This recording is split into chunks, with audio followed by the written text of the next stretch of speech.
হরে কৃষ্ণ, জয় রাধে ভক্তবিন্দুরা।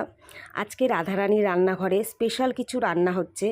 এই যে আমি বেসন গুলিয়ে নিয়েছি, বেসনটা না বেশি মোটা না বেশি পাতলা, নিয়ে নিয়েছি টক দই। এই দুটো দিয়েই রান্না হবে, যা রান্না হবে, আর সেটা রাধারানীর খুব প্রিয় একটা খাবার। এই যে বেসনের বড়াগুলো ভাজছি, খুব ছোট ছোট বড়া দিয়েছিলাম, এর মধ্যে সামান্য খাবার সোডা দিয়েছিলাম বলে বড়াগুলো ফুলে ফুলে বেশ বড় বড় টোপা টোপা হয়ে গেছে। খুবই ছোট ছোট দিয়েছিলাম বড়াগুলো। তো এইবার বড়াগুলোকে আমি ভেজে নিচ্ছি হালকা আঁচে, না বেশি কড়া করব না বেশি কাঁচা কাঁচা করবো, তারা থাকবে আর কি।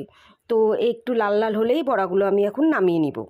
এবার বড়া নামিয়ে নেওয়ার পরে আমি দইকে, যে দইটাকে আমি দেখালাম প্রথমেই, সেই দইয়ের মধ্যে জল দিয়ে দইটাকে একবার গ্রাইন্ডারে ঘুরিয়ে নিয়েছি, আর তার মধ্যে বেসন গুলিয়ে নিয়ে সেটাকে একসাথে জাল দিতে বসিয়ে দিয়েছি। এবার এই দুটো জাল হলে এর মধ্যে আমি বড়াগুলো দিয়ে দিব। দেখুন বড়াগুলো কি সফট হয়েছে, খুব সুন্দর হয়েছে বড়াগুলো। এবার এটাকে আমাকে এই দই আর বেসনটাকে একসাথে অনেকক্ষণ ধরে জাল দিতে হবে। এর মধ্যে আমি দিয়ে দিয়েছি লঙ্কার গুঁড়ো, হলুদ গুঁড়ো, স্বাদ মতো লবণ আর সামান্য জিরের গুঁড়ো দিয়ে এটাকে আমি খুব ভালো মতন জাল দিচ্ছি।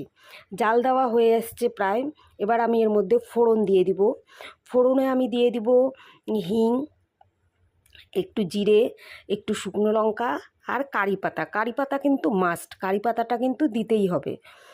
তো যাই হোক, রান্না করার তো আমি কেউ না, স্বয়ং রাধারানী রান্না করেন, কারণ শ্রীকৃষ্ণ রাধারানীর রান্না ছাড়া কারো রান্নাই গ্রহণ করেন না।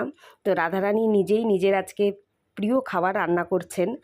যে তো রাধারানী রান্না করলে তো স্বাভাবিক ভালোই হবে। আমি তো এর আগে কোনোদিনও করিনি। এটাকে বাংলায় কি বলে আমি জানি না। যদি ভক্তবৃন্দ আপনাদের জানা থাকে আপনারা অবশ্যই বলবেন।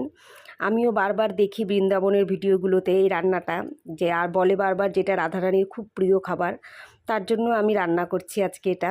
এবার বেসনের বড়াগুলো আমি এটার মধ্যে দিয়ে দিলাম। এবার এটাকে ভালো মতন ততক্ষণ অবধি জাল দেব যতক্ষণ অবধি বড়াগুলো ফুলে টোপা টোপা না হয়ে যাবে। এইবার দেখুন রান্না কমপ্লিট। এই যে এটা দিয়ে দিয়েছি, এটাকে হিন্দিতে বলে কারি।